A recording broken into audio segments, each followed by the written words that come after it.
নমস্কার, আপনারা দেখছেন বাংলা বার্তা ইউটিউব চ্যানেল। জানাবো আজকের বাছাই করা কিছু গুরুত্বপূর্ণ খবর। প্রধান সংবাদগুলি জানার আগে শুরুতেই দেখে নিন আজকের হেডলাইন্স।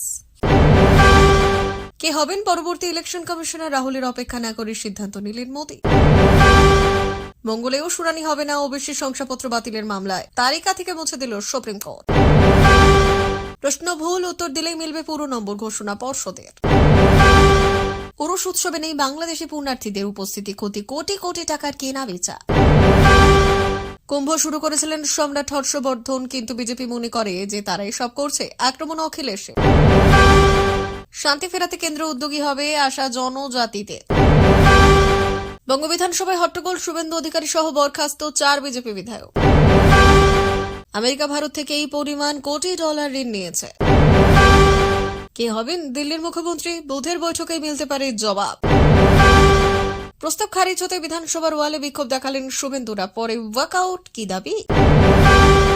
প্রিয় দর্শক, আপনি যদি আমাদের চ্যানেলে নতুন হয়ে থাকেন তাহলে আমাদের চ্যানেলটি সাবস্ক্রাইব করে পাশে থাকা বেল আইকনটি ক্লিক করে রাখুন পরবর্তী খবরের আপডেটগুলো সবার প্রথমে পেতে। আসছে বিস্তারিত খবরে।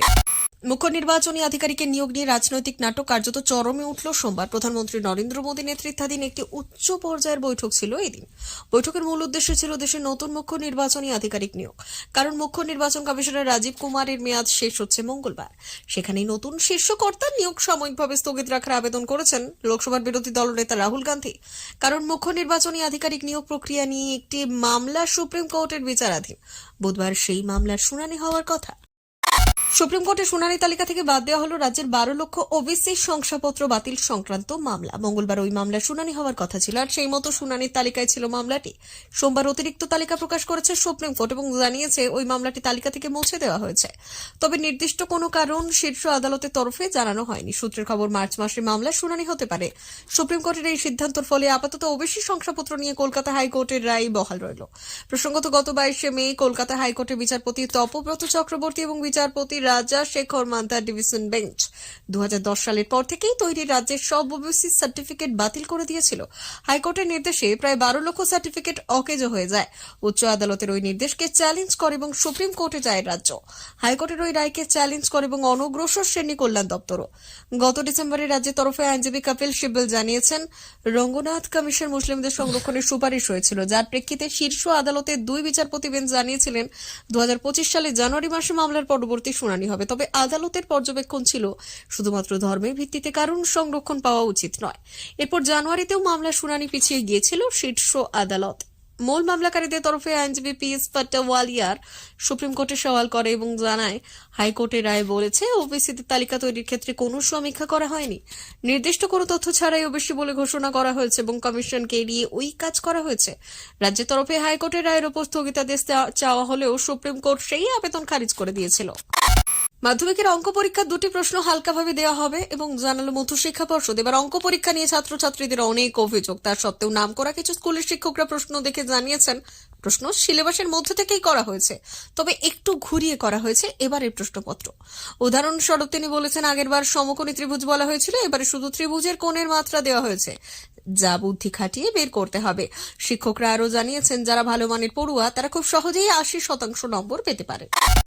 বাংলাদেশে অস্থির পরিস্থিতির কারণে এবার মেদিনীপুরের বিখ্যাত উরুষ উৎসবে বাংলাদেশ থেকে তীর্থযাত্রীরা আসতে পারেননি। এর ফলে মেলা এবং বিকিনিতে ব্যাপক ভাটা পড়তে চলেছে, যা স্থানীয় ব্যবসায়ীদের জন্য আর্থিক দিক থেকে বিরাট ক্ষতি ডেকে আনবে বলে আশঙ্কা করছেন তারা। ব্যবসায়ীদের মতে এই ক্ষতির পরিমাণ কয়েক কোটি টাকা ছাড়িয়ে যেতে পারে। মেদিনীপুর শহরে জোড়া মসজিদ এলাকায় প্রতি বছরের মতো এই বছরও উৎসব পালিত হচ্ছে। উৎসব শুরু হয়েছে আজ সোমবার থেকে, কিন্তু মেলা ইতিমধ্যেই শুরু হয়েছে কয়েকদিন আগে। প্রতি বছর এই সময় বাংলাদেশ থেকে বিশেষ ট্রেনে প্রায় 2000 পুণ্যার্থী মেদিনীপুরে আসতেন। বিমানে এবং স্থলবন্দর দিয়েও বাংলাদেশে বহু মানুষ আসতেন। উৎসব কমিটির দাবি, পুরো মেলায় বাংলাদেশ থেকে আসা পুণ্যার্থীর সংখ্যা ছিল 4000-এরও বেশি। বাংলাদেশি পুণ্যার্থীরা মূলত এখানে মিষ্টি এবং মশলা সহ বিভিন্ন পণ্য ক্রয় করতেন। স্থানীয় মিষ্টান্ন ব্যবসায়ীরা জানিয়েছেন, উরুষ উৎসবে প্রতি বছর প্রায় 1500 কুইন্টাল ক্ষীরের গজা বিক্রি হতো, যা এখন বড় অংশ ক্রেতা ছিলেন বাংলাদেশি। এছাড়া বিভিন্ন ধরনের মিষ্টির পাশাপাশি জিরে, অ্যালুমিনিয়ামের বাসনপত্র, বোরোলিন, মশলা এবং মাদুরও ক্রয় করতেন তারা। কিন্তু এবছর বাংলাদেশি তীর্থযাত্রীদের অনুপস্থিতির কারণে বড় ধরনের ক্ষতি হয়েছে। মেদিনীপুর ডিস্ট্রিক্ট চেম্বার অফ কমার্সের সভাপতি চন্দন রায় বললেন, বাংলাদেশ থেকে ট্রেন বা পুণ্যার্থী না আসায় আমাদের শহরের ব্যবসায় ব্যাপক ক্ষতি হয়েছে। এক বছর উরুস উৎসবের মাধ্যমে কয়েক কোটি টাকার বেচা কেনা হতো। এই ক্ষতি কোনোভাবেই পূরণ করা সম্ভব নয়। পশ্চিম মেদিনীপুর জেলা মিষ্টান্ন ব্যবসায়ী সমিতির সম্পাদক সুকুমার দে জানিয়েছেন, উরুস উৎসবে ক্ষীরের গজা বিক্রি হতো প্রায় ১,৫০০ কুইন্টাল, যার বেশিরভাগই ক্রেতা ছিল বাংলাদেশি। তাদের অনুপস্থিতিতেই লক্ষ লক্ষ টাকার বেচা কেনা হয়নি, এটা আমাদের বড় ক্ষতি। প্রেসকার নিউজ ন্যাশনাল ডে মহাকুম্ভ নিয়ে বিজেপিকে আক্রমণ করেছেন সমাজবাদী পার্টির প্রধান অখিলেশ যাদব। তিনি বলেছেন যে কুম্ভ পৌরাণিক, এটি সম্রাট হর্ষবর্ধন দ্বারা শুরু হয়েছিল, কিন্তু বিজেপি মনে করে যে তারাই সমস্ত কাজ করছে। যারা এত বড় অর্থনীতি তৈরি করেছেন তাদের খাবারের কোনো ব্যবস্থা নেই। কে বলেছে যে এই কুম্ভ ১৪৪ বছর পর অনুষ্ঠিত হচ্ছে? বিজেপির লোকেরা তাদের হিসেব নিকেশ করছে। অখিলেশ যাদব বিজেপি নেতাদের বিরুদ্ধে মহাকুম্ভে কমিশন নেওয়ার অভিযোগও করেছেন। তিনি বলেছেন, এই লোকেরা কমিশনের পর কমিশন নিচ্ছে। মহাকুম্ভ একটি শব্দ নয়, তাদের একটি জমকালো অনুষ্ঠানের আয়োজন করতে হয়েছিল এবং প্রচুর অর্থ ব্যয় করতে হয়েছিল। এই জন্যই তারা নতুন শব্দ তৈরি করেছে। বিজেপি প্রচার করেছে যে কুম্ভ আগে তখনও হতো না, কিন্তু বিজেপি ক্ষমতায় আসার পর থেকে এটি ঘটছে। সমাজবাদী পার্টির প্রধান বলেছেন যে সরকার বলছে যে আমরা ১০০ কোটি মানুষের জন্য ব্যবস্থা করব এবং যেদিন সব থেকে বড় স্নান হবে সেদিন সরকারের বাস্তবতা উন্মোচিত হবে। দিল্লির ঘটনার পর এটি ডাবল ইঞ্জিন নয়, ডাবল বলে সরকারে পরিণত হয়েছে। শোনা যাচ্ছে সাংবাদিকদের হাসপাতালে প্রবেশে বাধা দেওয়া হচ্ছে।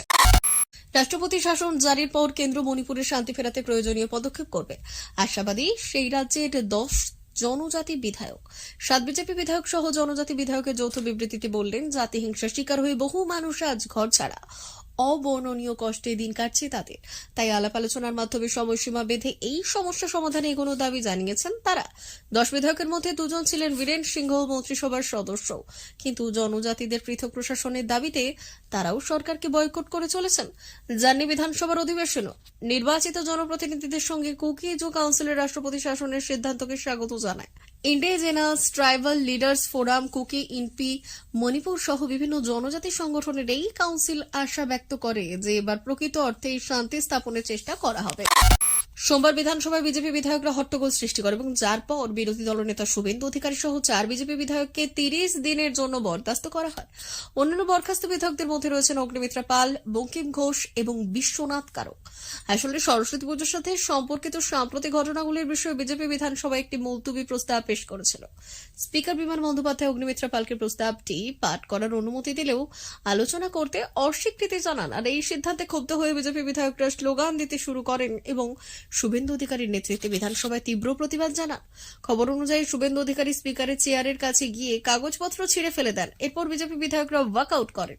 স্পিকার বিমান বন্দ্যোপাধ্যায় বিজেপি বিধায়কদের এই আচরণে তীব্র নিন্দা করে বলেছেন, এই আচরণ অনুচিত, আমি এর নিন্দা জানাই। এরপর তিনি বিরোধী দলনেতা সহ ৪ বিজেপি বিধায়ককে ৩০ দিনের জন্য বিধানসভা থেকে বরখাস্ত করার সিদ্ধান্ত নেয়।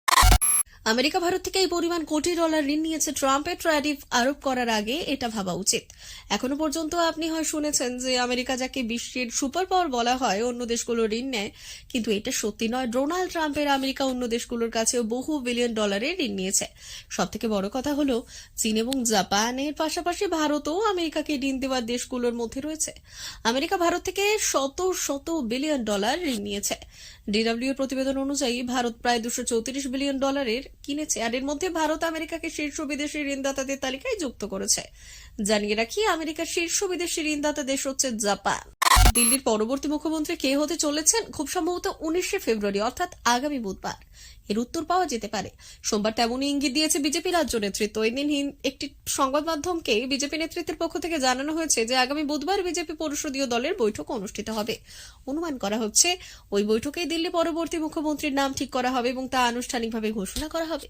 ওই দিন দিল্লিতে বিজেপির পণ্ডিত পন্থ মার্গের কার্যালয়ে এই বৈঠক অনুষ্ঠিত হবে। বিজেপির এক বরিষ্ঠ নেতা জানিয়েছেন, আগামী ১৯শে ফেব্রুয়ারি পরিষদীয় দলের বৈঠক ডাকা হয়েছে। সেখানে বিধায়করা সকলে উপস্থিত থাকবেন এবং তারা পরবর্তী মুখ্যমন্ত্রীর নাম নিয়ে আলোচনা করবেন এবং সেই আলোচনা শেষে একটি সিদ্ধান্ত নেওয়া হবে। বৈঠকের পর পরিষদীয় দলের নেতার নাম ঘোষণা হবে এবং যিনি বিজেপি পরিষদীয় দলের নেতা নির্বাচিত হবেন তিনি পরবর্তী মুখ্যমন্ত্রী হবেন। যে বিধায়ককে পরবর্তী মুখ্যমন্ত্রী হিসেবে বেছে নেওয়া হবে এরপর তিনি অন্য বিধায়কের সঙ্গে নিয়েই লেফটেন্যান্ট গভর্নরের সঙ্গে সাক্ষাৎ করবেন এবং সরকার গঠনের জন্য অনুমতি চাইবেন। এরপর পরের দিন অর্থাৎ 20শে ফেব্রুয়ারি দিল্লির রামলীলা ময়দানে আয়োজিত একটি অনুষ্ঠানে দিল্লির নতুন মুখ্যমন্ত্রী সহ রাজ্য মন্ত্রিসভার বাকি সদস্যরাও শপথ গ্রহণ করবেন। শাসক বিরোধী স্লোগান পাল্টা স্লোগানে ফের উত্তেজনা ছড়ালো পশ্চিম বিধানসভায় পশ্চিমবঙ্গ। গত 10ই ফেব্রুয়ারি থেকে বিধানসভায় শুরু হয়েছে বাজেট অধিবেশন। রাজ্যপালের বক্তৃতার পর আগামীকাল মঙ্গলবার বক্তব্য রাখার কথা মুখ্যমন্ত্রী এবং বিরোধী দলনেতার। আর তার আগেই বিধানসভা শুরু হতে অভিযোগ, পাল্টা অভিযোগকে কেন্দ্র করে বিধানসভা কক্ষে উত্তেজনা ছড়িয়ে পড়ে। ওয়ালে নেমে বিক্ষোভ দেখাতে থাকেন বিরোধী দলনেতা শুভেন্দু অধিকারী, অগ্নিমিত্রা পল, চন্দনা বাউরি, তাপসী মণ্ডল, সুমিতা সিনহা সহ বিজেপির বিধায়করা। স্পিকার তাদের প্রস্তাব গ্রহণ না করায় পরে বিধানসভা ওয়াকআউট করেন বিরোধীরা। সম্প্রতি সরস্বতী পুজো বন্ধ করতে কিছু জায়গায় হুমকি দেওয়ার অভিযোগ উঠেছিল। এমনকি এই নিয়ে আদালতে মামলাও গড়ায়, যার জেরে পুলিশি প্রহরায় কয়েকটি জায়গা পুজো করতে হয়েছিল। এই নিয়ে দিন বিধানসভায় মুলতবি প্রস্তাব আনতে চেয়ে স্পিকারের কাছে আবেদন জানান অগ্নিমিত্রা পল, চন্দনা বাউরি, তাপসী মণ্ডল, সুমিতা সিনহারা। প্রিয় দর্শক, এখনকার মতো খবর এই পর্যন্তই। ধন্যবাদ।